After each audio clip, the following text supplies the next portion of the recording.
किसका? Jacobins club का member था, लेकिन जो इलेक्टेड असेंबली थी वो उस इलेक्टेड असेंबली को क्या कहा गया? कन्वेंशन कहा गया क्या, जिसका वो लीडर बना? सो ठीक है, the newly elected assembly, the newly elected assembly was called convention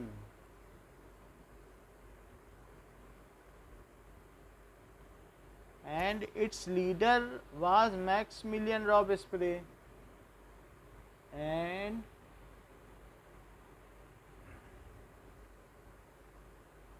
was इसका लीडर कौन था? वो भी इलेक्ट हुआ था।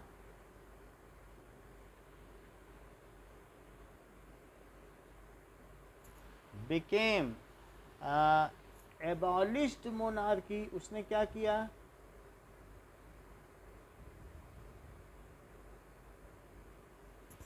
and declared फ्रांस को बोला कि अब ये मोनार्की नहीं है, ये राजाओं का शासन नहीं है, एज रिपब्लिक। ऐसा उसने कब किया? ऑन 21 सितंबर 1792 में उसने ऐसा किया। ठीक है, तो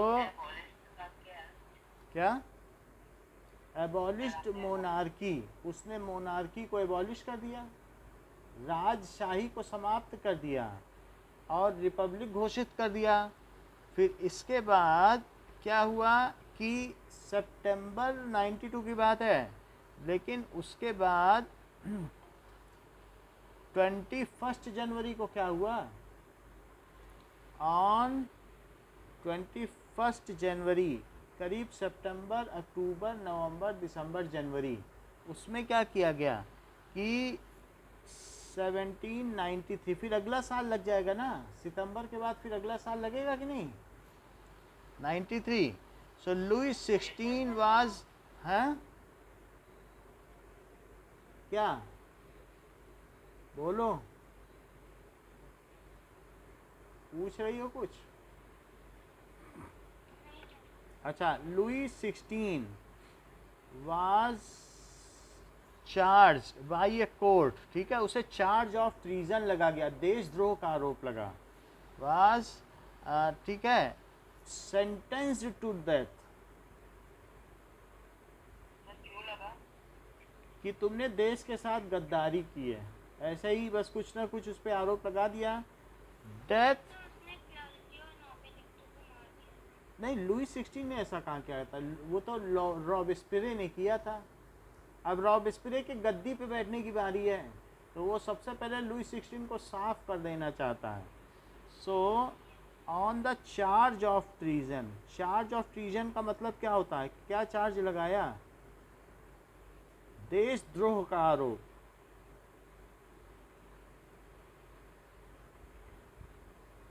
चार्ज ऑफ ट्रीजन किया गया और उसको सेंटेंस टू डेथ हो गया। ही वाज एग्जीक्यूटेड, तो उसको गुलोटिन कर दिया गया। So he and declared France as republic. तो ही वाज एग्जीक्यूटेड का क्या मतलब होता है बताओ? कि गुलोटिन कर देना, गला काट देना। हाँ, एग्जीक्यूटेड का भी मतलब मार देना होता है, ठीक है, executed publicly. And later on Marie Antoinette also executed, उसको भी कर दिया गया।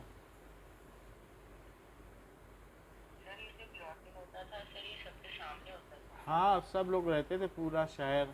Letter on Marie Antoinette was also executed, ये काम किया गया, उसको भी एग्जीक्यूट कर दिया गया।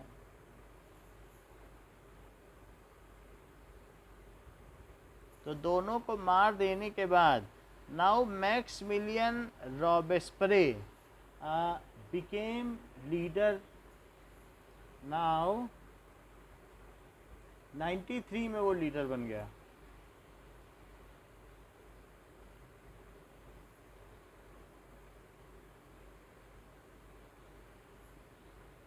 बिकेम इलेक्टेड लीडर बना है, उसको लोगों ने चुना है लीडर। और किस उसकी जो पार्टी थी, जो संगठन था, उसे क्या कहा गया? जो सभा थी जो इलेक्ट हुई उसे क्या कहा गया? बताओ, बार बार पूछ रहे हैं। कन्वेंशन, उसे क्या कहा गया?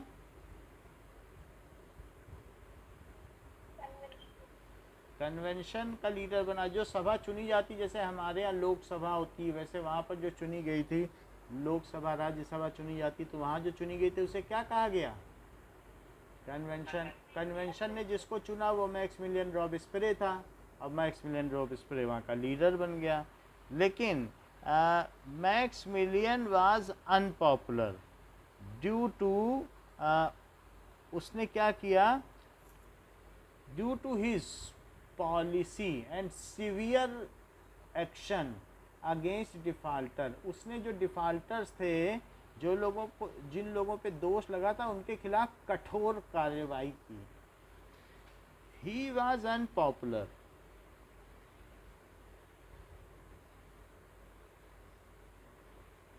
Due to his strict rule. उसका बहुत स्ट्रिक्ट रूल था।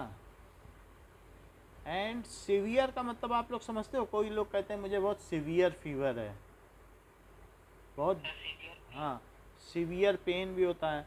तो due and severe control.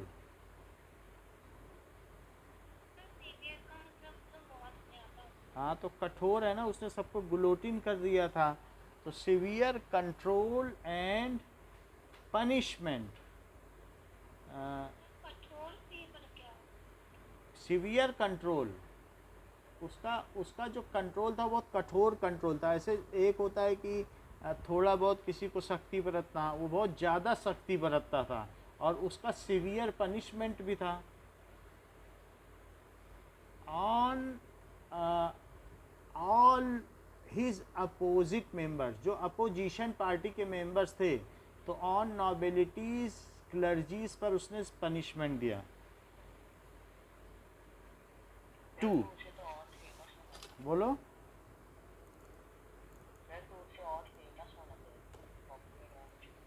Famous होना चाहिए था,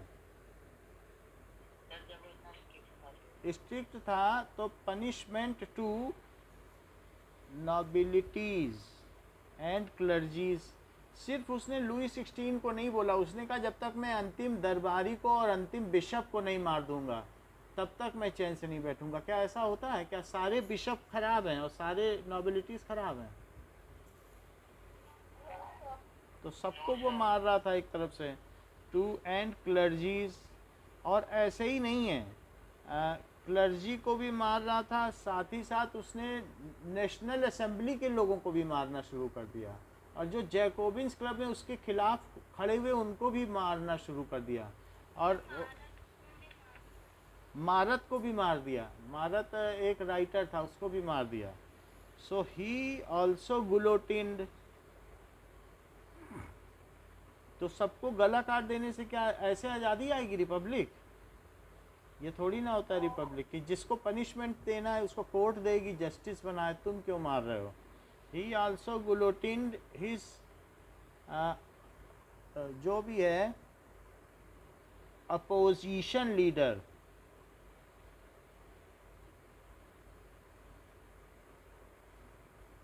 एंड रिवोल्यूशनरी राइटर्स, जिन्होंने बोला कि देश होना चाहिए, तो बोला कुछ नहीं होना चाहिए, जो हम बोलेंगे वही होना चाहिए। राइटर्स लाइक मारत, मारत को भी मार दिया। सो अल्टीमेटली ये 93 में राजा बना। He was king of France from 93 to 94।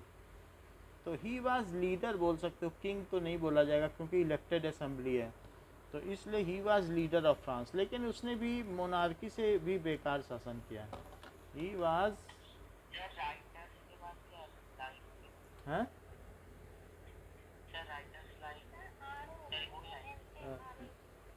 Writers थे तो मारत, मारत जैसे राइटर को उसने मार दिया।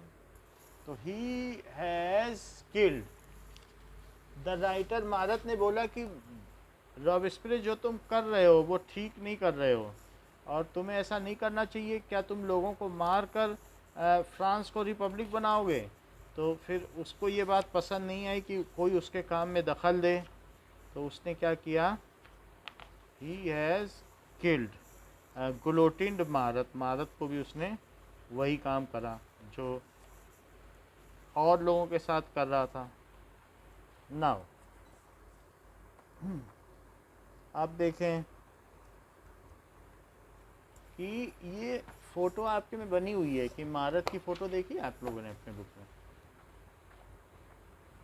ये देखो, ये है पेज नंबर 11 में, इसको भी मार दिया।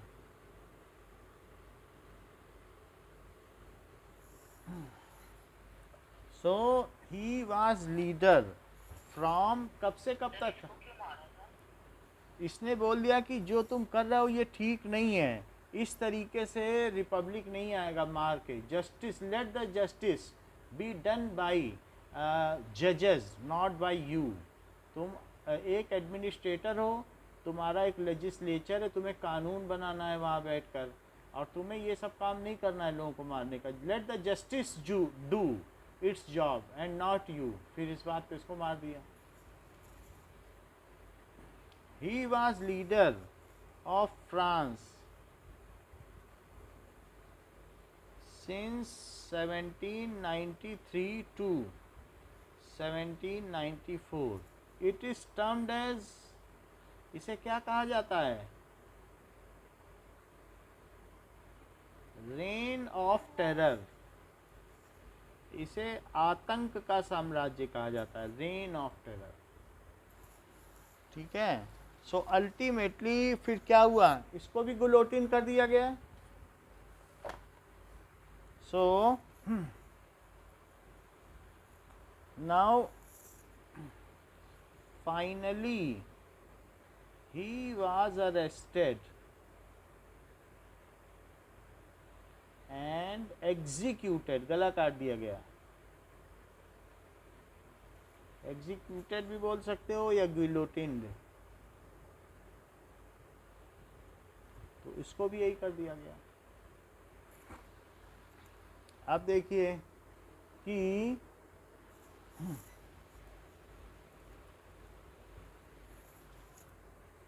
फाइनली जब मैक्सिमिलियन रॉबेस्पियर चला गया तो क्या हुआ? Now after the fall of Jacobins government, अब जैकोबिन की गवर्नमेंट चली गई ना, क्योंकि जैकोबिन क्लब का ही तो था। ठीक है। सो अब आफ्टर द फॉल ऑफ, क्या जो जैकोबिन्स की गवर्नमेंट थी वो लोअर क्लास की गवर्नमेंट थी क्या? क्योंकि लोअर क्लास नहीं तो सबने चुना था मैक्सिमिलियन को government. So it was government किसकी थी? Of lower class. उसने सबको सफ्रेज राइट दे दिया था, वोटिंग का राइट, तो सबने चुन लिया था। नाउ इसके बाद क्या हुआ? मिडिल क्लास के जो अमीर लोग थे उन्होंने पावर को अपने कब्जे में कर लिया। सो मिडिल क्लास पीपल, और वो भी कैसे लोग? संपन्न लोगों ने, क्या जिनके पास पैसा था। बोलो माही, समझ में आई कि बात की? हैं?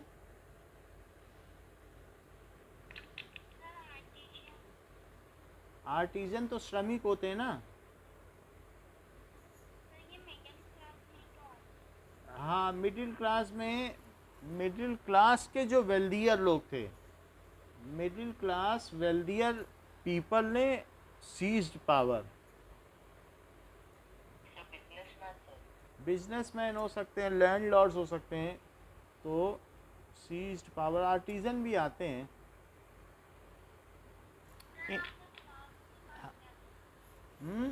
Wealthier people, middle class wealthier, जो संपन्न लोग थे। वेल्दी होता है, वेल्दी से वेल्दियर बना है। उन्होंने अपने अंडर में पावर ले ली एंड इसके बाद अब क्या किया गया, A new constitution was introduced। फिर से संविधान बना कि अब हम ये गरीबों को नहीं देंगे voting right. So new constitution बना, new constitution was introduced and जो वोटिंग राइट्स दिए गए थे गरीबों को वो फिर छीन लिए गए। एंड इसके हिसाब से क्या किया गया था, विच इट स्नैच्ड, छीन लिया, द वोटिंग राइट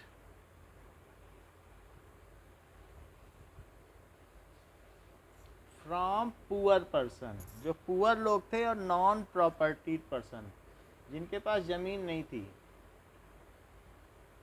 तो पर्सन उनको नहीं देने दिया गया। ऐसा हो गया। अब इसके बाद क्या हो गया, now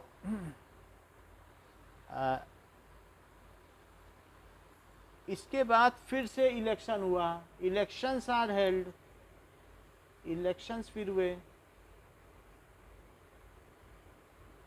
and legislative council is made. Legislative का मतलब क्या होता है, जो विधि पूर्वक जो चुन के बने उस काउंसिल को क्या कहते हैं, लेजिस्लेटिव काउंसिल। इसे विधायिका भी कहते हैं। हमारे यहाँ जैसे संसद में जो बैठती है उसे क्या कहते हैं, क्या वो लेजिस्लेटिव है, सर्वसम्मति से कानूनी पद्धति से चुनी गई सभा, इसको विधायिका कहते हैं, जो विधि बनाती है। विधि का मतलब क्या होता है, कानून।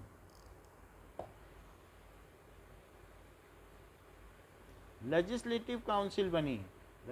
लेजिस्लेचर का मतलब होता है कानून, लॉ का मतलब होता है कानून, तो कानून की विधि से एक सभा चुनी गई। ठीक है। It has appointed A directory which was of 5 member। It has appointed a directory which has 5 member। उसमें 5 मेंबर्स थे, but they had failed to take any decision। जब 5 मेंबर की कोई सभा होगी तो क्या वो डिसीजन ले पाएंगे, कि आपस में ही झगड़ा करते रहेंगे। So they are not having common opinion on any issue. उनका आपस में किसी पर एक जैसा ओपिनियन ही नहीं होता था। The members of directory often, सबका सेम पावर था, क्योंकि जैकोबिन अकेला था तो वो उसका निरंकुश शासन हो गया था, तो लोगों ने कहा अकेले को नहीं बनाना है, आपकी 5 मेंबर होंगे। So the members of directory often clash with each other and वो फेल हो गया, failed to take decision on any issue.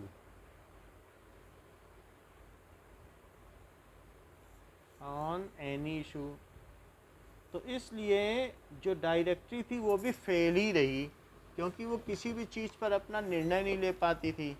सो इसलिए ये माना गया कि डायरेक्टरी हैं often clash with each other, आपस में उनका झगड़ा होता रहता था और वो किसी भी चीज़ पर निर्णय नहीं ले पाते थे।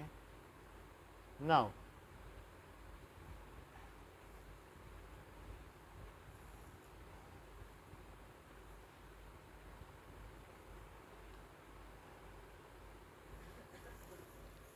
Rise of nationalism in Europe history Jaiswal classes.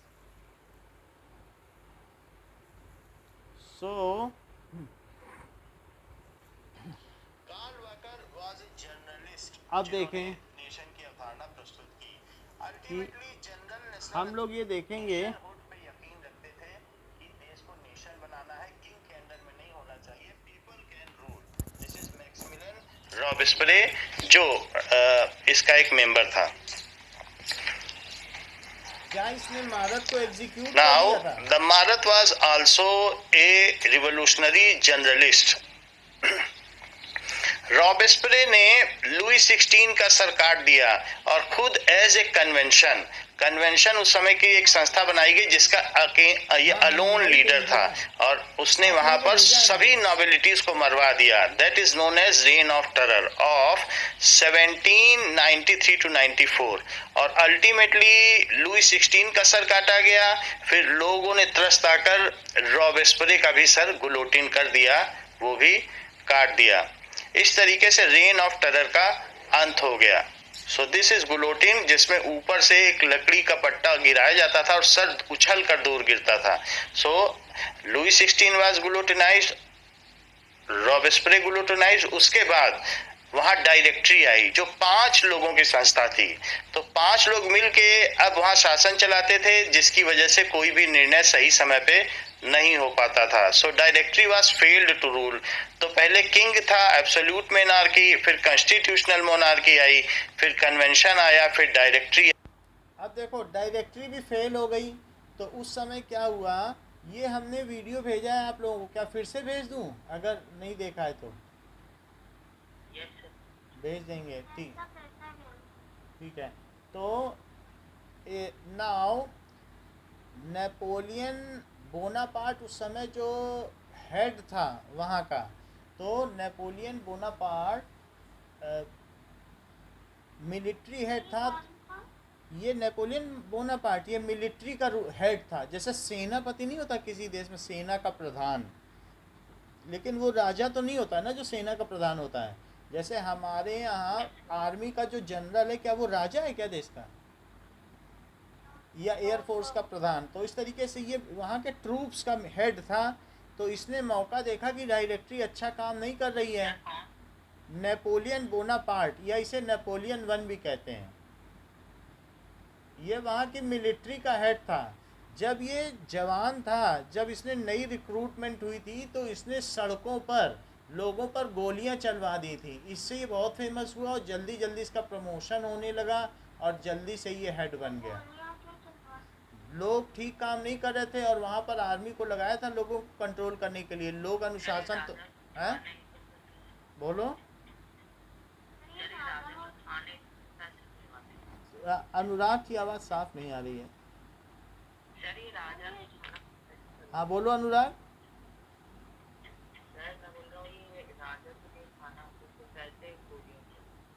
राजा नहीं था, लेकिन ये उसी राजा के अंडर की आर्मी थी। तो इसने अपने बड़े अफसरों से पूछे बिना गोलियां चलवा दी। और अभी अभी ये भर्ती हुआ था, 1 साल हुए भर्ती हुए। और इसने क्या किया कि लोग जहाँ पे इसकी ड्यूटी लगी थी वहाँ लोग सही तरीके से काम नहीं कर रहे थे, राजा के आदेश का पालन नहीं कर रहे थे। फिर बाद में इसका ट्रायल हुआ, लेकिन इसको ठीक पाया गया, फिर इसे छोड़ दिया गया। फिर बाद में जब इसे छोड़ दिया गया, फिर ये फेमस हो गया कि ये इस तरीके के काम करने के लिए जब भी बुलाया जाता था तो इसी को बुलाया जाता था कहीं पर, जो बहुत हार्श डिसीजन लेने के लिए। तो ये पहुंच जाता था इसको। तो फिर धीरे धीरे इसका प्रमोशन होने लगा और ये क्विक डिसीजन लेता था किसी भी चीज़ पर। तो इसलिए इसका नाम फेमस हुआ। समझ में आई बात? अब देखो Napoleon Bonaparte,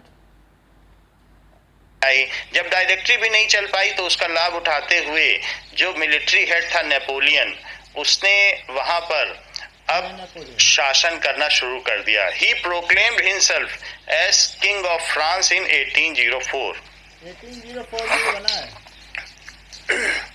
He was very ambitious leader and good orator. वक्ता था, बातचीत बहुत अच्छी He कर was लेता a था। believer of expansion of territories and modernization. He has done some वो चाहता था modernization in यूरोप में Europe पूरा that फ्रांस is फैल जाए। named on behalf of him. He proclaimed in a procession as a king of, इसने as a ruler इसने of अपने आप को France. So रूलर उसने घोषित अपने कर आप दिया को है, रूलर दिखाया जा घोषित रहा कर है। दिया. ये देखो, इसमें He दिखाया जा रहा है कि वो proclaimed in नेपोलियन a अपने आप को procession राजा घोषित करते हुए as a king of, as a ruler of France. So उसने अपने आप को रूलर घोषित कर दिया. ये है नेपोलियन बोनापार्ट या कन्वेंशन भी नेपोलियन चला वन। गया, डायरेक्टरी भी चली गई, अब मिलिट्री का शासन हो गया. सो दिस नेपोलियन ने मिलिट्री पावर बढ़ानी शुरू कर दी और उसने लगभग यूरोप के 80% टेरिटरीज पर कब्जा कर लिया. अंत में वो इजिप्ट तक पहुंच गया. एंड दिस इज द वो फोटो इजिप्ट तक पहुंच दैट गया, हाउ सीरिया, ही जहाँ मिस्र का पिरामिड एनकाउंटर होता है यूरोप ना, के 80% टेरिटरी, जहाँ गीजा के पिरामिड बने हुए हैं बहुत बड़े बड़े, जिसके अंदर ममीज रखे हुए हैं, वहाँ तक पहुँच गया ये। इजिप्ट तक भी इसने चला गया, मुस्लिम कंट्रीज, ऑटोमन एम्पायर तक भी इसने कब्जा कर लिया, तो वहाँ तक कब्जा कर लिया। पर कब्जा कर लिया. अंत में वो इजिप्ट तक पहुंच गया. And this is the photo that how he encountered the statue. So this is the region which is in green color. It is captured by Napoleon. Most of the region of Europe was Russian. Other than Russian Empire, it was all बोलो, Napoleon one ही Napoleon Bonaparte कहलाता है। captured by Napoleon, and modernization was also done, but on the other side heavy taxes were levied on common people. This is how उसने वहाँ पर सब कब्जा करता गया और बहुत टैक्स लगाया लोगों पे। वैसे नेपोलियन ने बहुत सारे सुधार के काम किए, उसने एजुकेशन सिस्टम अच्छा किया, उसने जुडिशरी को बहुत अच्छा बना दिया, न्याय व्यवस्था को, लोगों के हर गांव में हर कस्बे में सेशन कोर्ट खोल दिए। तो इसके अलावा उसने uniform weight and measurement system लगा दिया, सब जगह एक जैसा ही मेजरमेंट होता था, जहां उसने 80% यूरोप में कर दिया। पहले अलग अलग जगह अलग अलग 1 मीटर की अलग अलग वैल्यू थी, कहीं 1 मीटर 80 सेंटीमीटर था, कहीं 90 सेंटीमीटर था, लेकिन उसने 1 मीटर को हर जगह 100 सेंटीमीटर कर दिया और उसने सब जगह एक जैसी करेंसी चला दी। इसके अलावा उसने फ्यूडल सिस्टम, सामंतवादी प्रथा का अंत कर दिया कि फ्यूडल सिस्टम का मतलब है कि कहीं पर भी कोई सामंत नहीं रहेगा गांव में टैक्स लेने के लिए, सिर्फ राजा को कर देना पड़ेगा जो वहाँ पर है। तो इस तरीके से, और उसने मैनोरियल ड्यूज़, लोगों के ऊपर जितना कर्ज था वो माफ़ कर दिया कि तुम लोगों पे अब कोई कर्ज नहीं है, तुम आज़ादी से रहो। और जो कस्टम ड्यूटीज़ थी, एक जगह से दूसरी जगह जब सामान ले जाते हैं तो 5% टैक्स देना पड़ता था, यूरोप में भी एक जगह से दूसरी जगह, लेकिन वो सब कस्टम ड्यूटीज़ ने हटा दी। बोला कि कहीं से कहीं भी सामान ले जाओ, तुम्हें कोई टैक्स नहीं देना है, तुम्हारा सामान सस्ता रहेगा तो लोग आसानी से खरीदेंगे। नहीं तो कस्टम ड्यूटी इतनी पड़ जाती थी, 39 जगह कस्टम ड्यूटी देनी पड़ती थी यूरोप में। वो 100 रुपये की चीज़ 300 रुपये में बिकती थी, तो लोग लेते नहीं थे और फिर उससे नुकसान हो जाता था बिजनेसमैन को। तो कस्टम ड्यूटी भी इसने हटा दी। इसके अलावा इसने स्लेवरी प्रथा का अंत कर दिया कि कोई किसी को गुलाम नहीं रख सकता। नहीं तो लोग पहले अफ्रीका से, इंडिया से बुला बुला के अपने यहाँ गुलाम रखा करते थे, तो इसने स्लेवरी सिस्टम हटा दिया। बॉन्डेड लेबर, कि कोई अपने घर में, जैसे तुमने मुझे 1 लाख रुपए हमने तुमको दिए और तुम अदा नहीं कर पा रहे हो तो चलो हमारे यहाँ काम करो, उसको कहते हैं बंधुआ मजदूरी। कि जब तुम काम करो, तुम्हारा बेटा काम करे, ज़िंदगी भर सब लोग काम ही करो जब तक 1 लाख नहीं दे दोगे। तो इस तरह से बॉन्डेड लेबर ख़त्म कर दिया इसने। फ्यूडल सिस्टम ख़त्म कर दिया इसने, कहा कोई क्लर्जी नहीं है, कोई नोबेलिटीज़ नहीं है, ये सब ख़त्म कर दिया। फ्यूडल सिस्टम तो खैर मैक्सिमिलियन रॉबेस्पियर ने ही अपने समय में भी ख़त्म कर दिया था, लेकिन उसको इसने जारी रखा। इस तरीके से ये जो भी चीज़ें इसने की उसको नेपोलियन कोड के नाम से जाना जाता है, या फिर मॉडर्नाइजेशन ऑफ नेपोलियन। तो नेपोलियन ने जो सुधार किए, लेकिन चूंकि इसने अपनी टेरिटरीज़ का एक्सपेंशन किया तो 4 ऐसे कंट्रीज़ थे जिन्होंने विरोध किया। कौन कौन थे? Russia, Austria, Prussia. प्रूशिया जानते हो आजकल जर्मनी कहलाता है। प्रूशिया का मैप देखा है क्या आप लोगों ने? तो प्रूशिया प्रूशिया हम दिखा देते हैं कि मैप में सबसे ऊपर में बना हुआ है। तो प्रूशिया और साथ में रशिया, प्रूशिया, ब्रिटेन और ऑस्ट्रिया, 4 कंट्रीज़ ने मिलकर इस पर हमला किया और उन्होंने विजय प्राप्त की और नेपोलियन को वाटरलू के युद्ध में हार जाना पड़ा। ये देखो प्रूसिया दिखाओ, प्रूसिया दिख रहा है डर्टी कलर में, डर्टी येलो। और ऑस्ट्रिया कहीं दिखा? ऑस्ट्रियन एम्पायर जहाँ लिखा हो या ऑस्ट्रिया बोलो। फ्रांस दिखा? एक मिनट, ये फ्रांस अब दिखा? फ्रांस अच्छा, ब्रिटेन दिखा? ब्रिटेन कहीं लिखा हो सबसे ऊपर? ये तो स्वीडन है, ये नॉर्वे है, यहीं कहीं ब्रिटेन हो गई, देखो ग्रेट ब्रिटेन। तो इन चारों और रशिया तो जानते ही हो, रशियन एम्पायर। तो वो ऐसे कौन से चार कंट्रीज थे जिन्होंने अलायंस बना करके नेपोलियन पर हमला किया? एक तो ब्रिटेन हो गया, एक ऑस्ट्रिया हो गया, और रूसिया और रशिया। फिर से बताओ कार्तिक चारों का नाम। Russia, Prussia, Austria and Britain. हाँ, इन चार लोगों ने इस पर हमला किया और ये एक रशिया का चित्र है जिसमें वाटरलू है, तो बिल्कुल बर्फ ही बर्फ दिख रही है और यहाँ पर Napoleon defeated in Waterloo. So Russian forces से जब ये हार गया, ये बैटल ऑफ वाटरलू बहुत फेमस है, इसमें नेपोलियन की 1814 में पराजय हुई, Napoleon defeated, and most of the territories which were won by Napoleon were now handed over to. इसने जीता था, जैसे एक पोस्टमैन की चिट्ठियां बिखर जाती है ना, तो इस तरीके से इसने बहुत सारे मिलान और स्वीडन, नॉर्वे, ऐसे बहुत सारे कंट्री जीते थे, वो सारे अब इससे वापस ले लिए गए। क्योंकि ये जो चार लोग थे जिन्होंने इस पर आक्रमण किया था, अब उन्होंने एक ट्रीटी ऑफ वियना साइन करवा लिया, वियना की संधि। उसमें इससे कहा गया कि तुम अपने जितना जीता है सब वापस करो, और ये कहा गया कि वार कंपेंसेशन दो, हम लोगों ने जो तुमसे लड़ा है, मेरे इतने रुपए की मिसाइल खर्च हुई है, इतना बम, इतने, मैंने 1 लाख रुपए का बम तुम्हारे ऊपर गिराया, 1 लाख रुपए मेरे बम का दो। वार कंपेंसेशन का मतलब है कि तुम अगर ऐसा न करते तो मुझे मेरे बम न खर्च होते।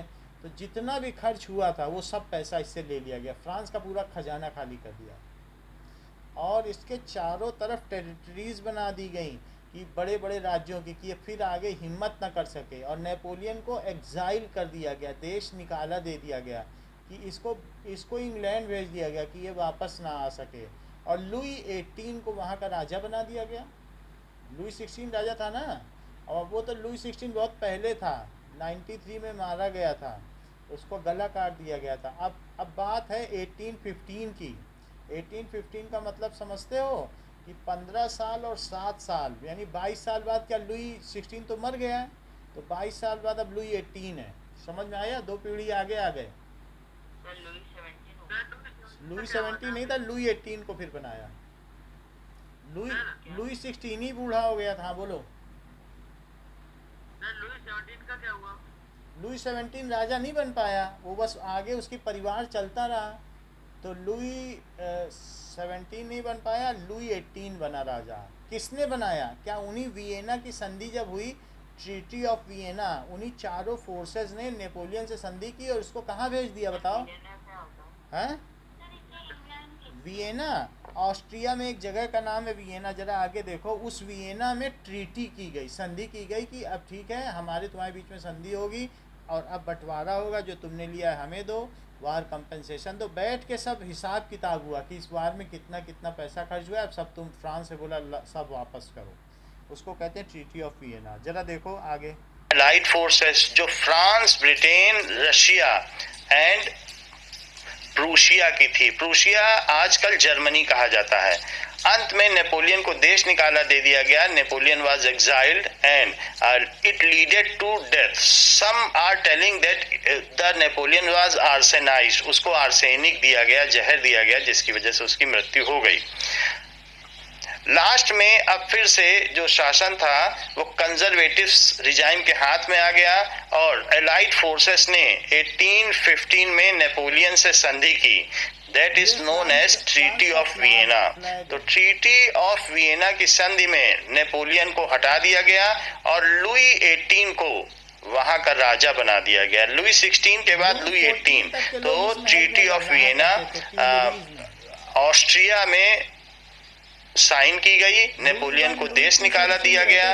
And this is other palace of Tuileries, जो वहां के राजाओं का महल था, palace of Versailles and Tuileries. These were the two palace in Paris, France. So इनकी भव्यता को आप देख सकते हैं। 18 तक लास्ट था। This is Palace of Tuileries. It was also attacked by French people in Second Revolution. ये पैलेस ऑफ वर्सलीज है। So such was the magnanimity of Palace of Versailles. ये इसकी भव्यता है। Still, it is a worth seeing place. दो palace थे, Tuileries और वर्सलीज। ये वर्सलीज जगह का नाम है। ये देखो सोने। Now you can see the interior of Palace of Versailles, how magnificent it is.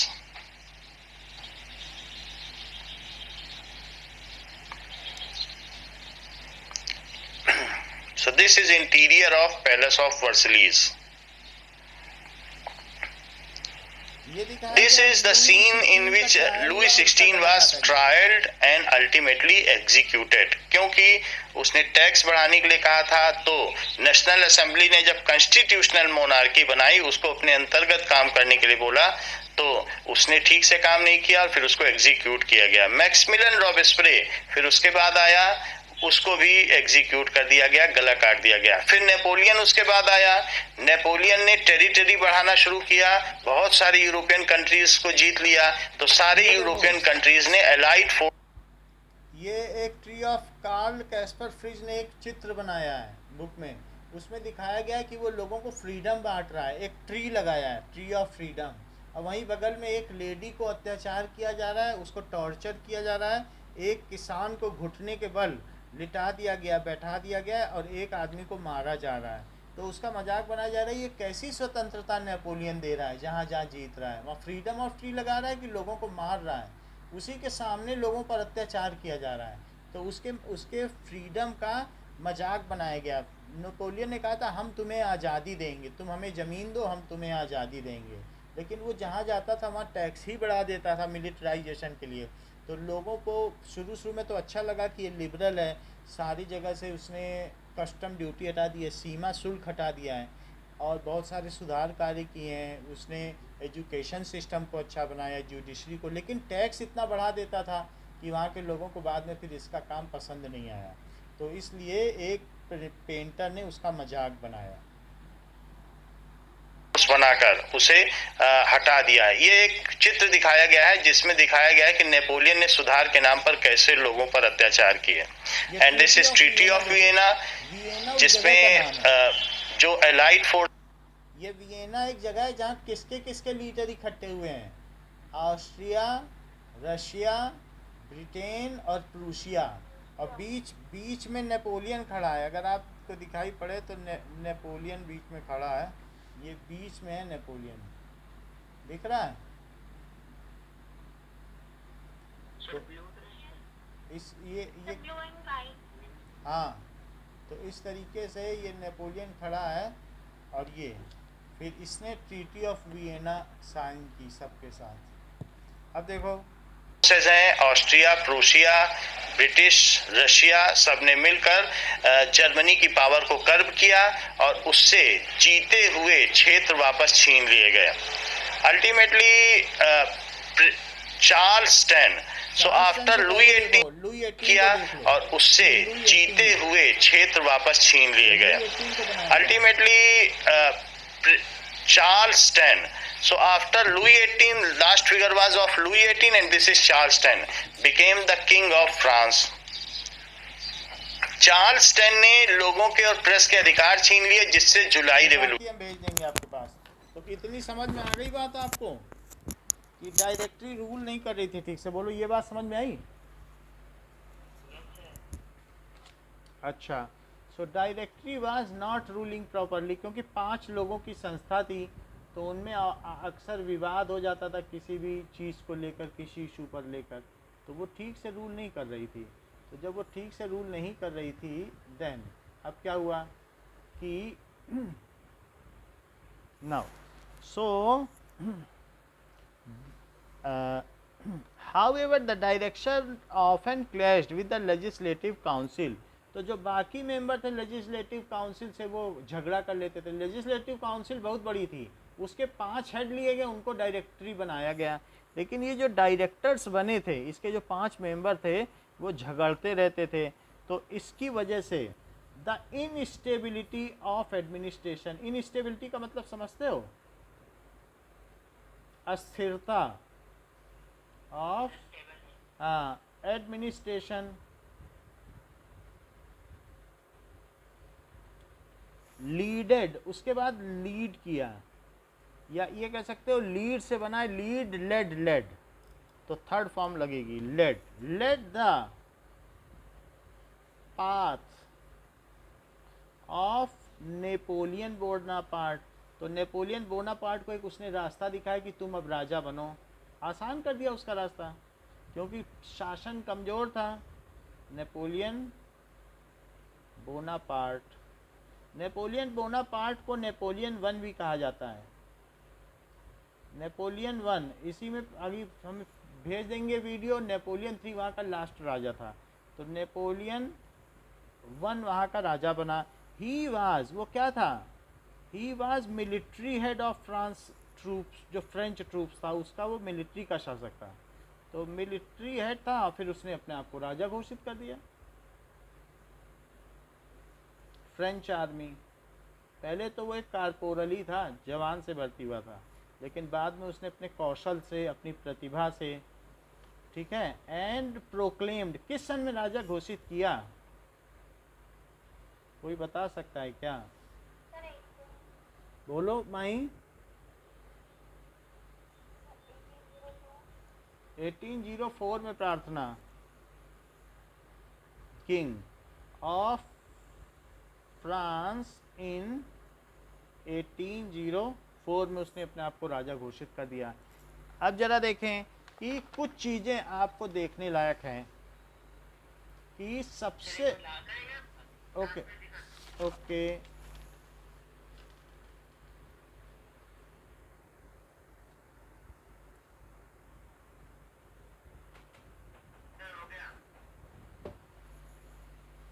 अब देखो कि सबसे पहले कुछ चीज़ें देखो, जैसे 1774 से 1789, इसमें कौन राजा था बताओ? लुईस 16 मोनार्क था। अच्छा, 1789 में क्या हुआ? और वो भी 20 जून, 20 जून, इसमें नेशनल, हाँ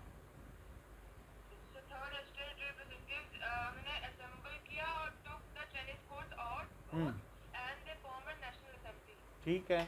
so national assembly was formed, it has framed constitution, क्या इसने अब संविधान बनाया?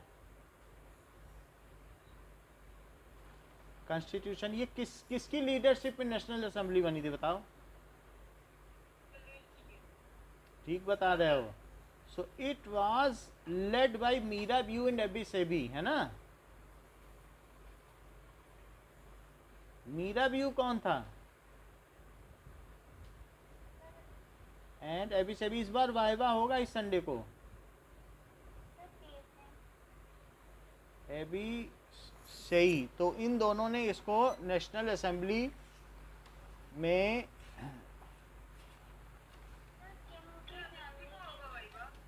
इस संडे को होगा।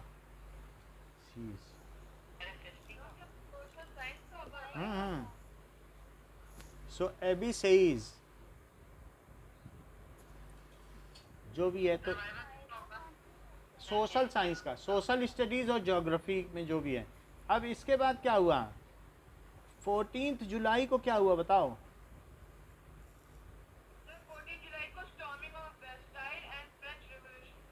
हाँ, बास्तील जेल अटैक। अच्छा ये बताइए, फिर इसके बाद जुलाई 1789 से 92 तक फिर कौन राजा रहा? क्या फिर? अरे नहीं, फिर से लुई 16 बन गया। लुई 16 तो था ही, लेकिन अब वो कॉन्स्टिट्यूशनल मोनार्क बन गया। उसने बोल दिया कि हम तुम्हारे अंडर में काम करेंगे। पहले मोनार्क था, अब उसने कहा तुम्हारे संविधान की रक्षा के लिए हम काम करेंगे। ये वैसे देखा जाए तो 92 तक राजा था, लेकिन सीधा नहीं। अब वो 93 से 94 बनेगा ना, अभी तो बताया। तो यही लुई 16 राजा था, लेकिन पहले वो एब्सोल्यूट मोनार्क था, वो निरंकुश राजा था। और अब किसके अंडर में आ गया? हाँ, तो उसे क्या कहेंगे? कैसा मोनार्क? हाँ, became a constitutional monarch.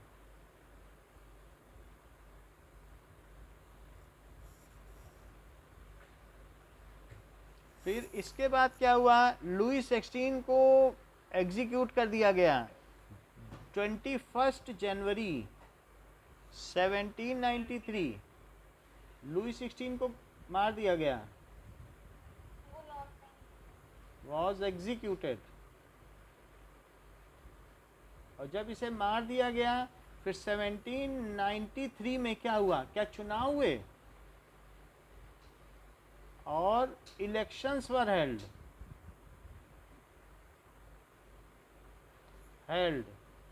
Convention was formed. Convention assembly का नाम है, ऐसे अंडरलाइन कर दो। एंड इट्स लीडर, इसका लीडर कौन था?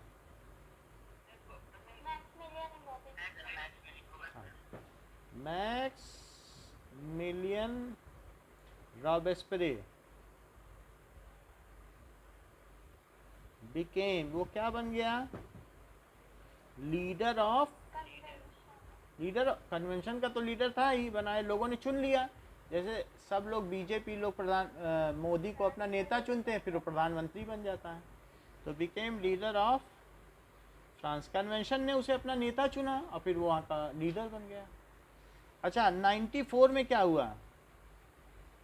मैक्स मिलियन रॉबेस्पियर, हाँ, रॉबेस्पिरे एग्जीक्यूटेड। फिर क्या हुआ? 1794 के बाद क्या हुआ? और उसके बाद 1804 तक क्या हुआ? ना ना ना ना, ऐसा कुछ नहीं हुआ। Now the 5 members committee directory ruled on France. इसके पहले कन्वेंशन ने शासन किया। कन्वेंशन लिखा है कहाँ? ये देखो, अंडरलाइन कर लो। उसके पहले किसने शासन किया? क्या नेशनल असेंबली ने किया? उसके बाद किसने किया? कन्वेंशन ने। और अब कौन करने जा रहा है? 5 मेंबर, बोलो।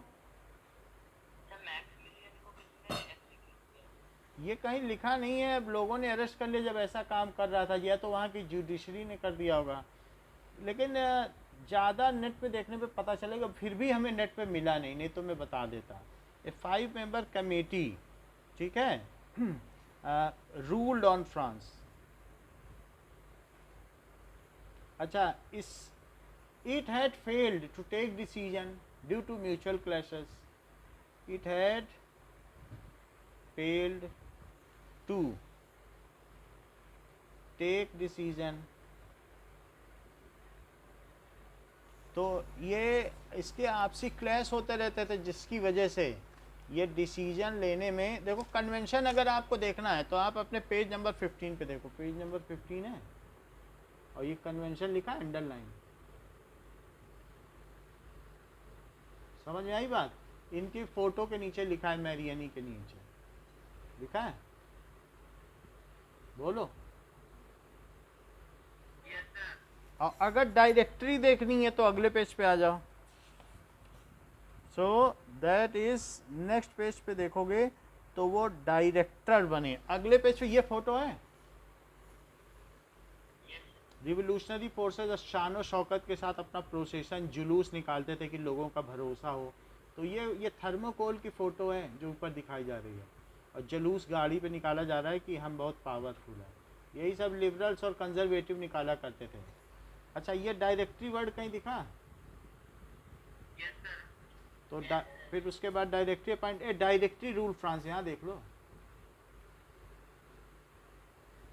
तो डायरेक्टरी, लेकिन वो डिसीजन नहीं ले पाई, फिर क्या हुआ बताओ अब 1804 के बाद? अब जो बोलना है बोलो। हाँ, तो Napoleon Bonaparte, that is military leader, proclaimed himself as a king. Napoleon Bonaparte, that is a military ruler, military head कह सकते हो, हैड प्रोक्लेम्ड, अभी टाइमलाइन याद हो गई ना, एज किंग, किंग बन गया।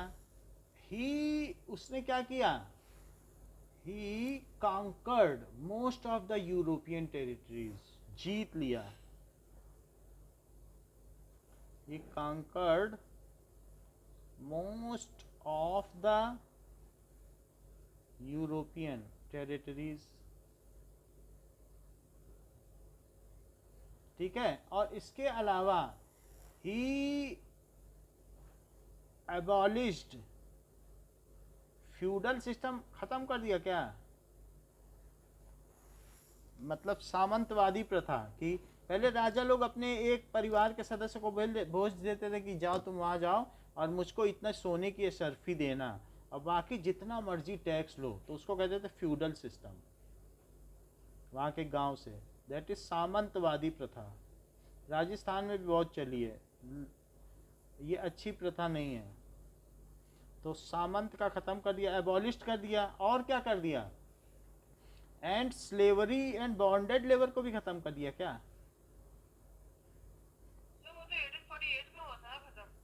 बॉन्डेड लेबर, अब देखो, अभी दिखाता हूँ कि ये दैट इज,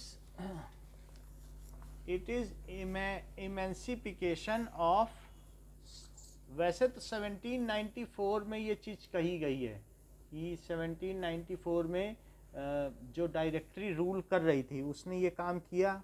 1794 में डायरेक्टरी आ गई थी, लेकिन इफेक्टिवली ये इनकारपोरेट नहीं हो पाया था।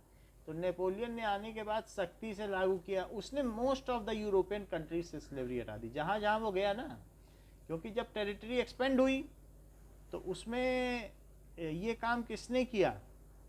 नेपोलियन ने। जहाँ जहाँ फ्रेंच कॉलोनीज थी सब जगह से स्लेवरी हटा दी गई। वो बहुत सारे क्षेत्र हैं, कैरिबियन। बोलो।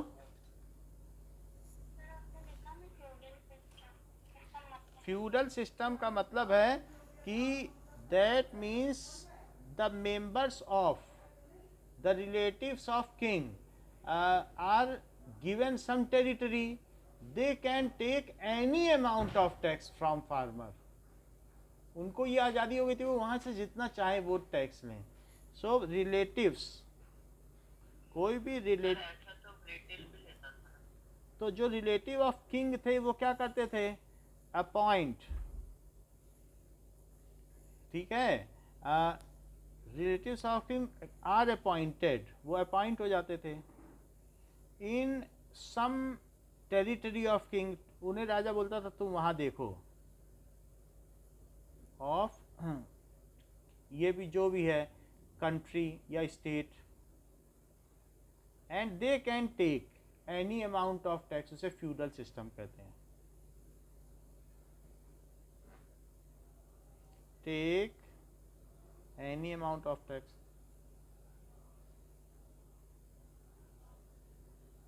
तो उसको उसने ख़त्म कर दिया। और इसके अलावा क्या कर दिया? एंड लिफ्टेड मैनोरियल ड्यूज, क्या उसने जिनके ऊपर कर्ज था उनका कर्ज भी माफ कर दिया।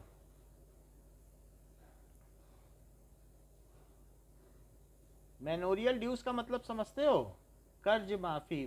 मनी से समझते हो? मनी से डीमोनेटाइजेशन बना है, मनी से मॉनेटरी बना है, मनी से मैनोरियल बना है। कर्ज माफी, कर्ज माफ कर दिया तो लोग अब आज़ाद हो गए। इसके अलावा उसने क्या किया, ही इम्प्रूव्ड एजुकेशन सिस्टम, और क्या किया,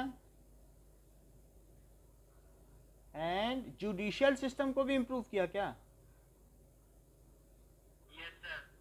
क्या उसने कस्टम ड्यूटी हटा दी, जहां जहां उसकी अपनी टेरिटरी थी वहां फ्री ट्रेड कर दिया, जो मर्जी जहां जाए व्यापार करे। Yes sir. कस्टम ड्यूटी का मतलब जानते हो, सीमा शुल्क। सर टैक्स ले। टैक्स, जैसे एक जगह से दूसरी जगह जाओ तो तुम्हारे अपने सामान अगर ले जा रहे हो तो टैक्स देना पड़ता है, लेकिन उसने वो सब हटा दिया। बोला लोग सारे बिजनेसमैन अपना सामान कहीं भी ले जा सकते हैं। इसको कहते हैं सीमा शुल्क, हटा दिया उसने।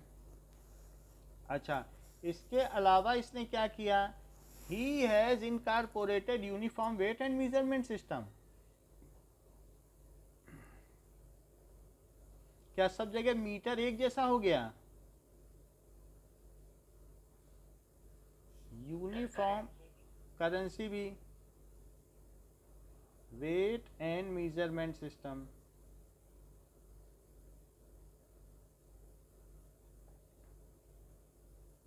एंड उसने क्या किया, adopted single currency in his territory. Sir हमने एंड के बाद क्या? Measurement system, MEASURE, measurement, and adopted single currency. It was named as Napoleon code. ये जो इम्प्रूवमेंट था ये सारा, इट वॉज नेम्ड, इम्प्रूवमेंट की बात कह रहा हूँ, नेम्ड एज नेपोलियन कोड, जितना ऊपर कराया गया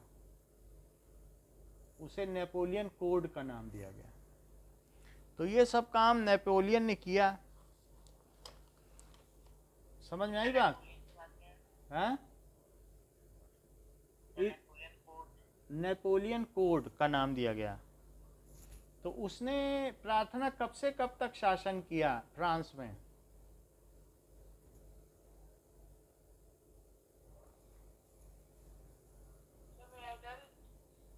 बताओ। 1804 से 1815 तक। 1804 से इतना हो गया, लिख लिया। Yes sir. Now he has conquered 80% of European territories, so and levied heavy taxes, लोगों पे कर लगा दिए, levy का मतलब लगाना, so he had levied, levied अगर ना याद रहे तो ना imposed लिख देना, imposed heavy taxes on the people whose territory, जिसकी टेरिटरी उसने जीती थी, is won by नेपोलियन। वॉस करो क्योंकि पास्ट का है, was one by Napoleon.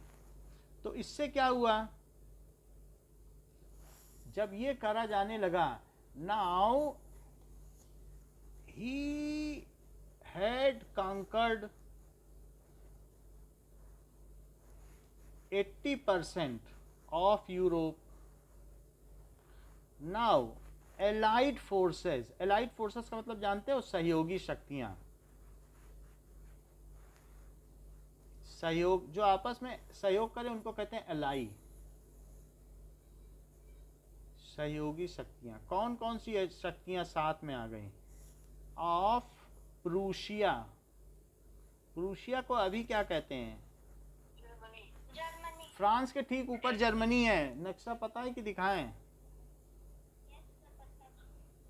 France के ठीक ऊपर है जर्मनी, तो नाउ जर्मनी कहलाता है। Now Prussia, Russia, Austria, Austria की थी ये मैरी एंटोनिटी, ऑस्ट्रिया के हैब्सबर्ग एम्पायर की, एंड ब्रिटेन, इन चारों की शक्तियों ने, इन चारों ने क्या किया, ठीक है, अटैक्ड ऑन फ्रांस, और Napoleon defeated in Waterloo. He was defeated in 1815.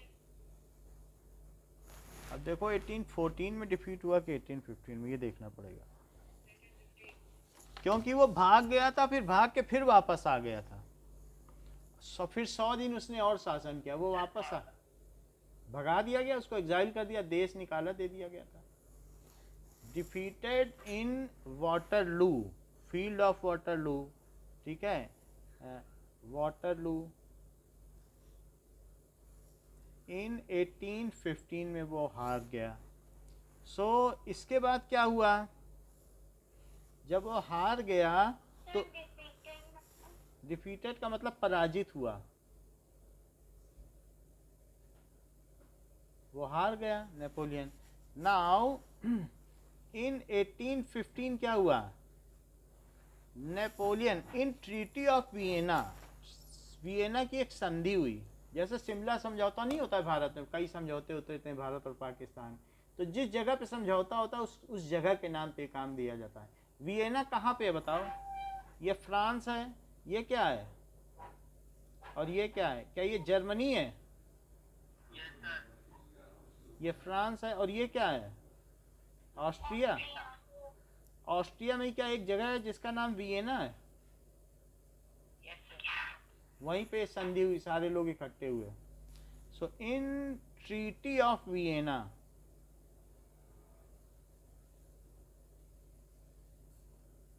तो वियना की ट्रीटी में क्या हुआ, ना इस चीज को भी देखें,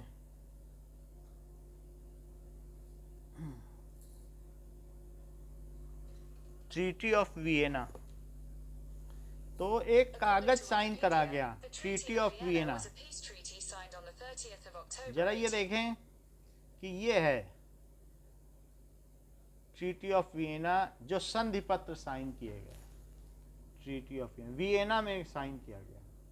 so this is treaty of Vienna, जिसमें ये सारी बात साइन की गई, और बाकी अलग अलग जगहों के अंपायर थे, उन्होंने ये सब ट्रीटी ऑफ, ये संधि साइन हो रही है, बड़े बड़े मतलब अब कि अब युद्ध बंद हो गया, अब हम लोग चलो संधि करें, अब तुम हार गए हो, अब युद्ध मत करो, अब कोई किसी से युद्ध नहीं करेगा। तो संधि होती है ना युद्ध समाप्त करने के लिए, पीस, मतलब एक तरीके का ये ट्रीटी ऑफ वियना का ओल्ड पेपर है। तो सब लोग कहते हैं कि अब कोई किसी से लड़ेगा नहीं, और चलो अब समझौता कर लें कि कौन सा जमीन किसकी रहेगी, कौन सा किसकी। जैसे कभी तुम अपनी सहेली से लड़ाई करती हो तो बाद में मेल जोल हाथ मिला देती हो कि नहीं, हैंड शेक, वो भी तो एक ट्रीटी है। बताओ कि ठीक है अब हम नहीं लड़ेंगे, तुम्हारी किताब तुम लो, हमारी किताब मुझे दे दो, अब हम लोग दोस्त। लेकिन इसमें तो उससे पैसे भी लिए। क्या पैसे सब कुछ, तो वो जो मजबूर है उससे सब कुछ ले लो और बोल दो कि तुमसे संधि कर रहे हैं, तो जो कमजोर है उससे तो सब ले लिया जाता है ना। तो यही होता ही है, वो कहते हैं हम लड़ना नहीं चाहते, कमजोरी बोल देगा हम लड़ना नहीं चाहते, मुझसे दोस्त संधि कर लो, तुम बताओ आखिर चाहते क्या हो। तो हो सकता है नेपोलियन नहीं बोल दिया हो कि तुम क्या चाहते हो। तो in treaty of Vienna, Vienna Austria में है, ठीक है। एलाइड फोर्सेस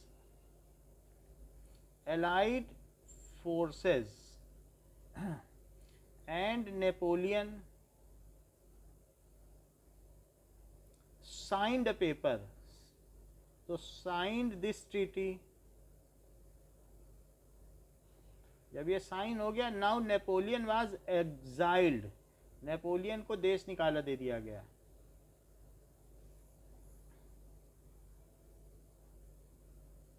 एग्जाइल्ड का मतलब क्या होता है, एंड जो बूर्बो फैमिली थी, बोर्बो फैमिली जानते हो, डायनेस्टी जिसका लुई 16 था, डायनेस्टी का मतलब क्या होता है, क्या राजवंश। Yes, sir. सर आपने नेपोलियन के बात कर, नेपोलियन साइंड, वो कुछ नहीं है, वो वियना है। तभी है ना के बाद क्या है वियना, वियना तो इसका है ना, सर ऊपर एलाइड फोर्सेस, सहयोगी शक्तियों ने। एलाइड फोर्सेस जानते हो क्या होता है? जैसे ये सहयोगी शक्तियां, ब्रिटेन, प्रूसिया, जब कई लोग मिल के लड़ते हैं तो उनको क्या कहते हैं? Allied forces. अब बूर्बो डायनेस्टी, जो लुई 16 था उसे राजा बना दिया गया। लुई 18 को, लुई 18 की फोटो दिखाई थी कि नहीं? Was made king of sir देश के बाद क्या लिखा? साइन डिस्ट्रिक्ट now was exile.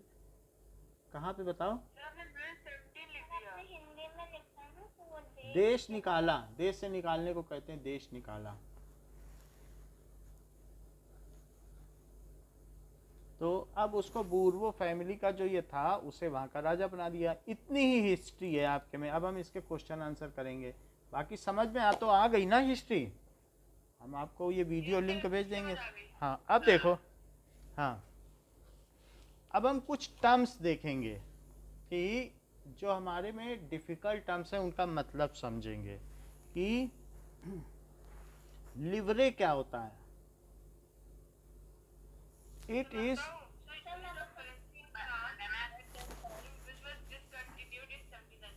Yes, it was currency in France. तो सर ये था ना सर, ये मैथ करते हैं इसका। करेंसी, ये फ्रांस की करेंसी थी। 2 बिलियन लिब्रे का कर्ज पड़ गया था जब इसने लुई 16 ने अमेरिकन कॉलोनीज को फ्री कराया था, तो वहाँ की करेंसी को लिब्रे कहा जाता। वो मैक्सिमिलियन क्या था सर? क्या बोलो? मैक्सिमिलियन था ना सर, वो कुछ तो था। मैक्सिमिलियन रॉबेस्पियर क्या था? क्वेश्चन हम नहीं समझ पा रहे, पूछो तो बता दें। ठीक है, मैक्सिमिलियन रॉबेस्पियर गुलोटिन किया गया था। अब हम समझ नहीं पा रहे कि क्या आप पूछ रहे हैं। तो ये था, करेंसी थी लिब्रे। क्लर्जी कौन थे? चर्च के लोग। ग्रुप ऑफ पर्सन विद स्पे, ठीक है, yes, group of persons involved in church activity.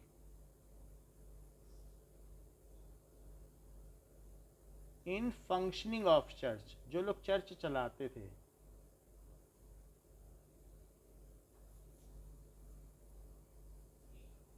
अच्छा, इसके अलावा टिथे किसको कहते थे? यस, ये बात सही है। That is 1/10 of agricultural produce पर एक रिलीजियस टैक्स लिया जाता था। रिलीजियस टैक्स, ठीक है,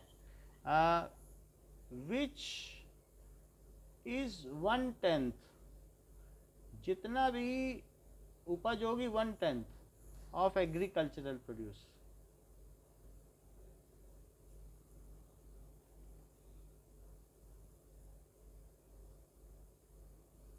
ये टिथे हो गया। टेली क्या था? हाँ, it is tax paid directly to state. ये सीधा राजा लेता था, स्टेट का मतलब राजा लेगा, तो राजा टेली 25% के करीब रहता था। नाउ अब देखें, शीटो क्या होता था? दैट इज ये नोबेलिटी के जो घर थे, castle, that is it is the residence. Residence का मतलब है कि महली होगा ये। So residence belonging to a king और नोबलमैन। इसी पे सबने आक्रमण किया था गरीबों ने, शीटों पर। जब रिवॉल्यूशन हुआ था बास्तील जेल का, सब में आग लगा दी थी। ठीक है, मार्शलीज क्या है? So national song, national anthem of France. हाँ, it is national anthem of France, वहाँ का राष्ट्रगीत है मार्शलीज। ओके, नाउ सैंस क्यूलोट्स किसको कहते हैं? सैंस क्यूलोट। सर आपने बताया था सर कि आर्मी के लोग जब जा रहे थे तो वॉर वो के लिए, मार्शलीज से जा रहे थे, मार्शलीज के लोग जा रहे थे जब पेरिस में कि अब हम सेना को ज्वाइन करेंगे, तो वो कुछ गाना गा रहे थे, तो उन्हीं के नाम पे जो वहाँ का फ्रांस का राष्ट्रगान बना है उसका नाम भी मार्शलीज रख दिया गया है। वैसे ही जगह का नाम है। तो वहाँ के लोग जो कुछ गीत गा रहे थे वो गीत राष्ट्रगीत बना, और उस जगह के नाम पे उस गीत का नाम बन गया मार्शलीज, उस राष्ट्रगान का नाम रख दिया मार्शलीज। ठीक। सैन क्यूलोट्स क्या होते हैं?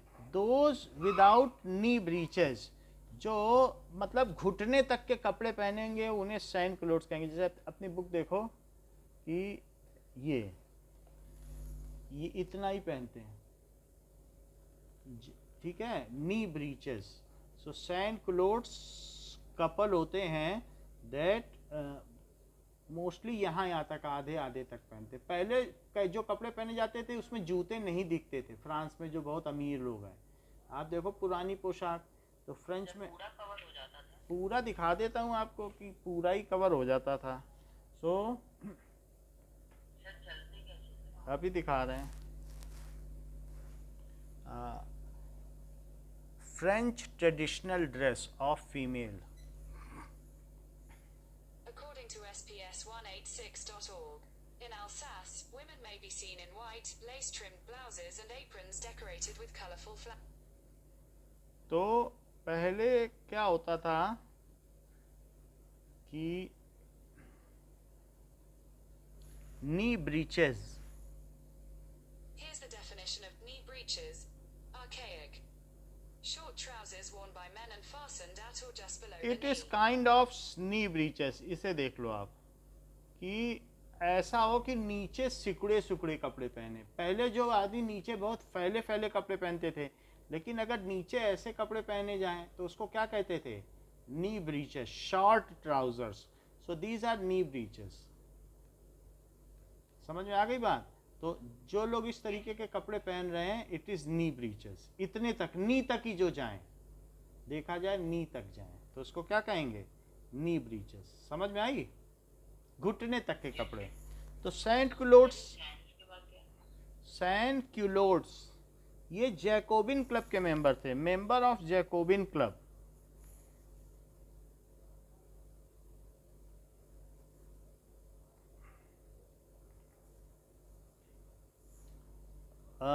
who wear cloths without who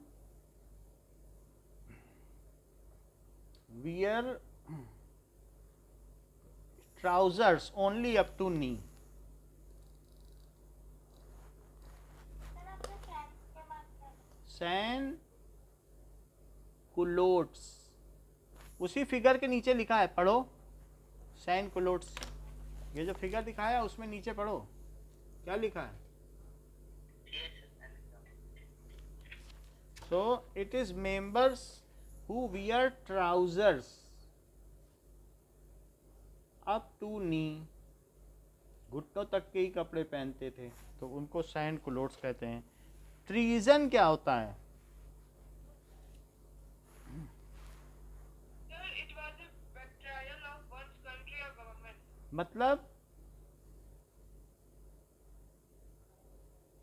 एक तरह का वो होता था।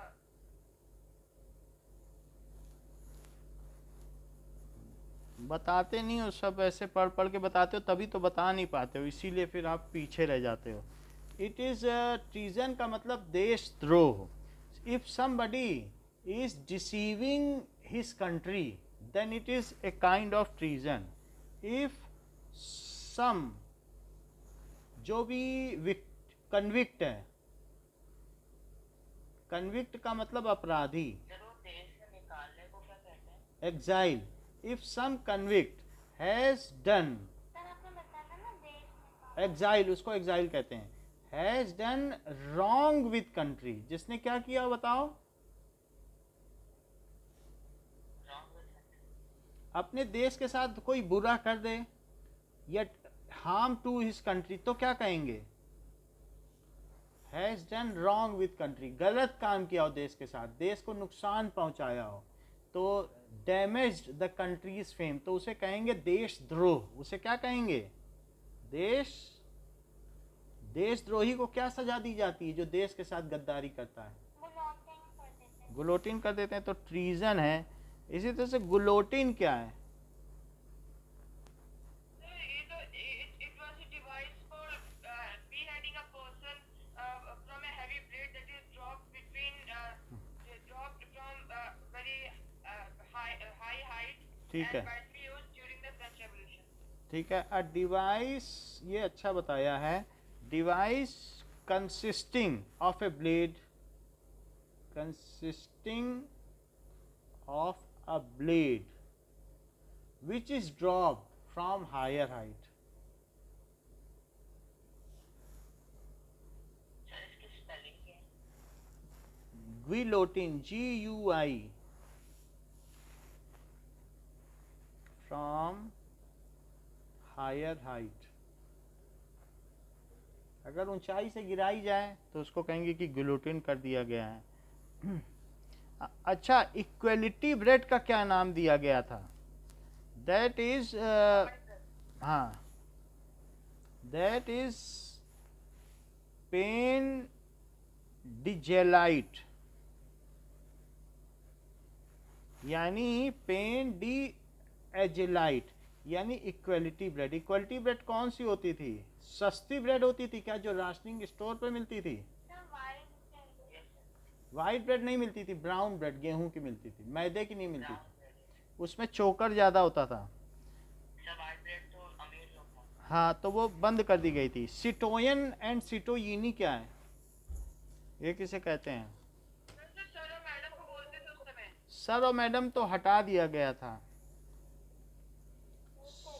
सिटो जैसे वही ने बोला वो उसके बजाय उसको बोलते थे। सारे लोगों को बोलने लग गए, सभी लोग सिटोयन है। पहले सर और मैडम सिर्फ बहुत अमीर लोगों को बोला जाता था, लेकिन सिटोयन और सिटोयिनी किसको बोला जाएगा,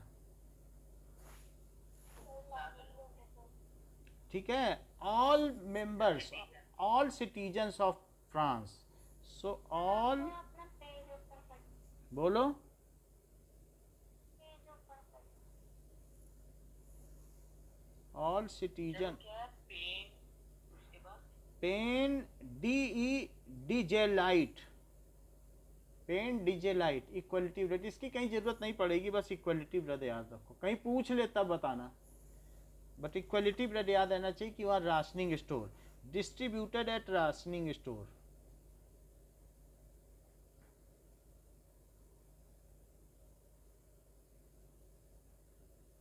और ये ऑल सिटीजन ऑफ फ्रांस को क्या कहते थे, सिटोयन एंड सिटोयिनी।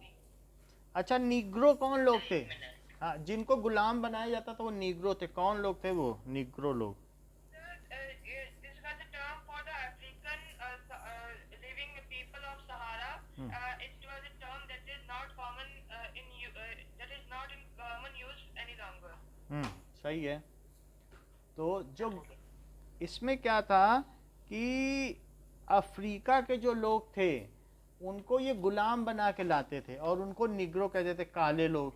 सो सर इंडिया पे इंडिया के भी थे, मोस्टली अफ्रीकन्स को वो ले जाते थे। तो ये निग्रो क्या लोग थे, सर किस कंट्री से ले जाते थे?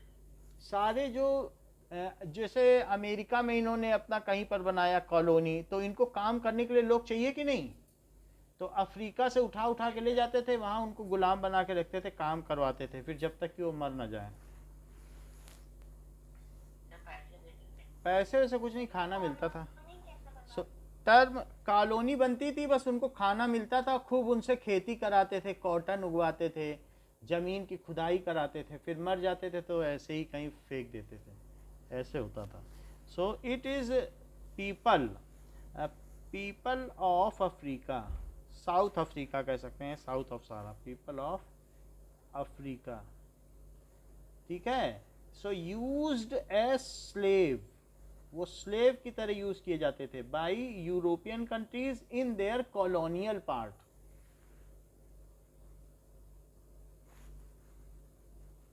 यूरोपियन कंट्रीज में सभी जगह यही होता था, इन देयर कॉलोनीज,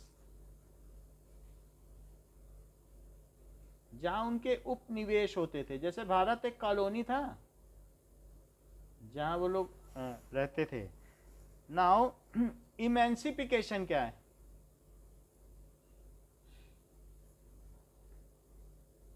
अगर किसी नीग्रो से या किसी स्लेव से वो लोग बहुत खुश हो जाते थे तो क्या उसे वो फ्री कर देते थे? वो लाल टोपी पहन के बाहर निकलता था। तो एक्ट ऑफ फ्रीइंग स्लेव, हाँ, सो एक्ट ऑफ फ्रीइंग स्लेव, अगर स्लेव को उन्होंने छोड़ दिया, now it comes out when it is freed, then it wears red cap when it is freed। जब फ्री होने के लिए क्या करना होता है? कुछ नहीं, अगर उसने अपने मालिक को खुश किया तो कहेगा जाओ तुम्हें आज़ाद किया है, then it wears red cap। और सर वो उधर ही रहता था। गुलाम तो गुलाम की तरह ही रहेगा। तो जब वो गुलामी से छूटता था तो लाल टोपी पहन के बाहर निकलता था। इसीलिए जो इनका कॉन्स्टिट्यूशन है उसमें रेड कैप भी दिखाई गई है कि नहीं? देख, तो वो एक तरीके का सिंबल भी दिखाया गया है कि रेड कैप है। नाउ अब आ जाइए अपनी एक्सरसाइज पे।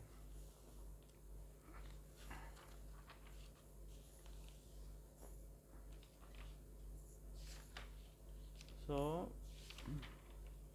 एक्सरसाइज के क्या क्वेश्चंस हैं? Describe the circumstances, just hold.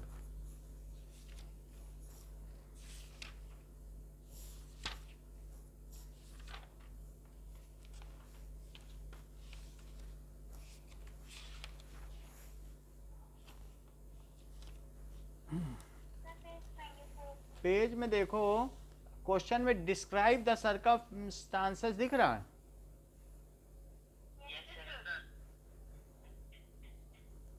तो पहला क्वेश्चन है describe the circumstances leading the outbreak of revolutionary protest in France. So अब ये देखो,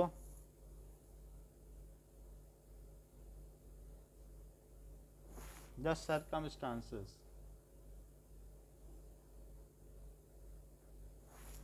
leading to बोलो, क्या पूछ रही हो? परिस्थितियां, सिचुएशन। ऐसी कौन सी सिचुएशंस थी? आउटब्रेक ऑफ रिवोल्यूशनरी प्रोटेस्ट, क्यों वहां पर रिवोल्यूशन हुआ, क्रांति का उदय हुआ? हाँ बोलो कार्तिक, कार्तिक को बताने दो, बोलो बोलो कार्तिक।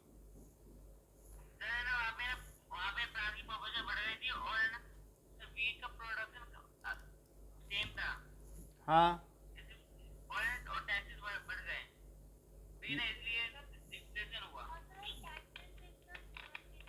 और क्या बता रही हो माही?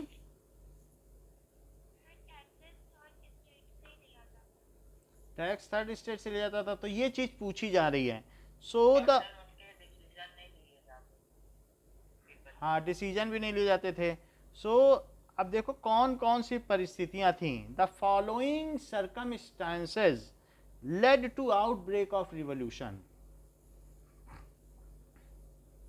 इसमें तो पूरे सोशल, पॉलिटिकल और इकोनॉमिक कॉजेस हुए थे ना, जिसके हाँ। ऐसे फैक्टर्स थे जिसकी वजह से ये पूरा हुआ ये फ्रांस में। हाँ, circumstances led outbreak। आउटब्रेक का मतलब क्या होता है? निकलना एकदम फैल जाना, आउटब्रेक ऑफ रिवॉल्यूशन, लोगों ने क्रांति कर दी।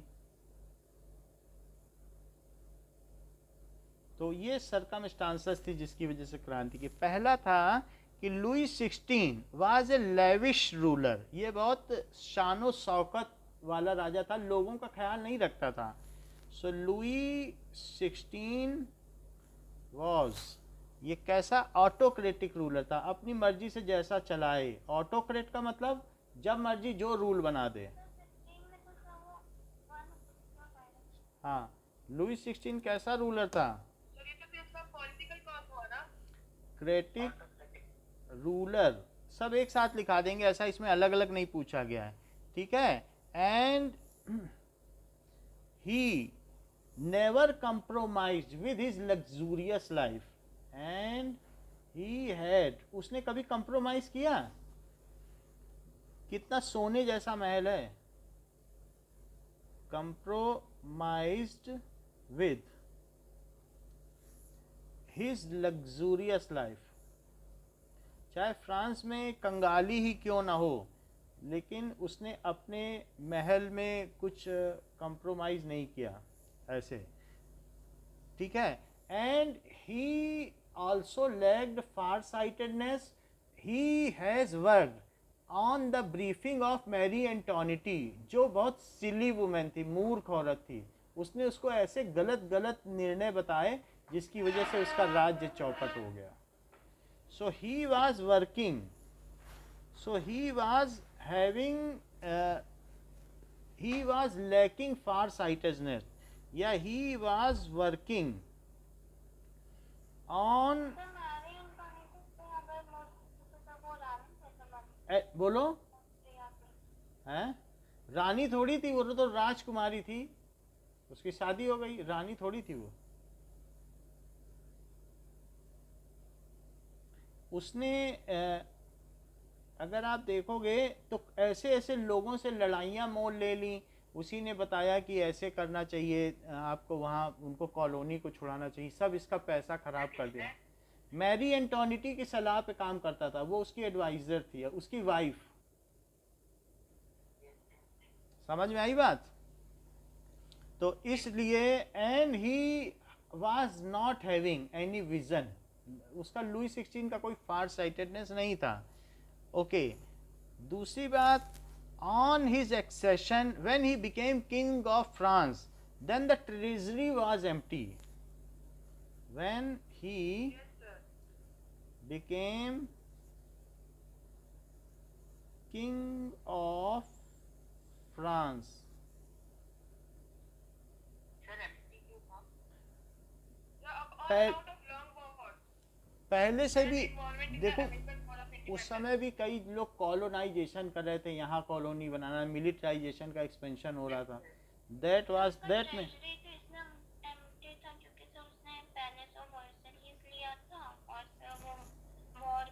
हो सकता है वार उसके पहले हुआ हो या जो भी हो, ट्रेजरी उसका एम्प्टी था, ठीक है। ये देखना पड़ेगा कि, हाँ बोलो, क्यों एम्प्टी था? जब वो कॉलोनी भी तो किया था सर अमेरिका में, जो ब्रिटिश की कॉलोनी, तो उसी वजह से हुआ होगा। चीजों की वजह से एम्प्टी हो गया था। जैसे सर एक तो वॉर में सर वो हिस्सा लेता था सर, तो उसके पैसे खर्च हो जाते थे, और पहले तो वर्ल्ड लीग था, और सर हाँ, ये सब रीजन रहे होंगे। स्कूल वगैरह में उसके मतलब पैसे। सर मैं बताऊं? बताओ। Sir, the treasury of the king was so empty, इसलिए sir, on account of long wars, involvement in the American War of Independence, and the luxurious living of the king, and the faulty system of taxation also. Also कैसा system? Sir, the एकदम खराब system था ना tax का। अच्छा अच्छा, तो ही, system of taxation. वो सारी बातें थी। सर उसका थोड़ी सा किंग का थोड़ी पैसा जाएगा। देखो इसमें क्या था कि कई चीजें, due to involvement of war in American colonies, ये लिखा जा सकता है। क्यों था बताओ? Due to involvement of, due to long period of involvement,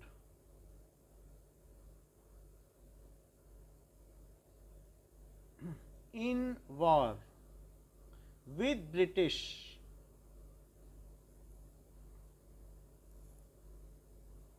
to free American colonies. तो ये तो वो हुआ ना economic cause. अब जो भी कॉज हो, कुछ ना कुछ तो ये सारे किसी न किसी तरीके के कुछ सोशल कॉज होंगे. कॉलोनीज अलग से भी पूछा जाएगा तो बताया जा सकता है. समझ में आ गई बात? ठीक है. This led A 2 billion liberate tax. तो उसने कई जगहों से उसने क्या किया कि पैसा उधार ले लेके लड़ाई की. तो 2 बिलियन लिबरेज का डेप्ट आ गया, उसका 10% उसको कर्जा देना पड़ता था. समझ में आई बात? Okay. Now this led 2 billion Libre. तो 2 बिलियन लिवरेज का उसको डेप्ट लेना पड़ा, दूसरे देशों से उधार लेना पड़ा, या फिर किससे उधार लेना पड़ा? अपने यहाँ के ही जो लैंड लॉर्ड्स थे, बिजनेसमैन, उससे भी उधार ले लिया. डेप्ट.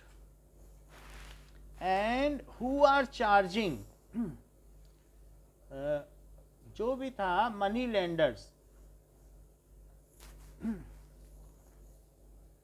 Money lenders were charging 10% interest on loan.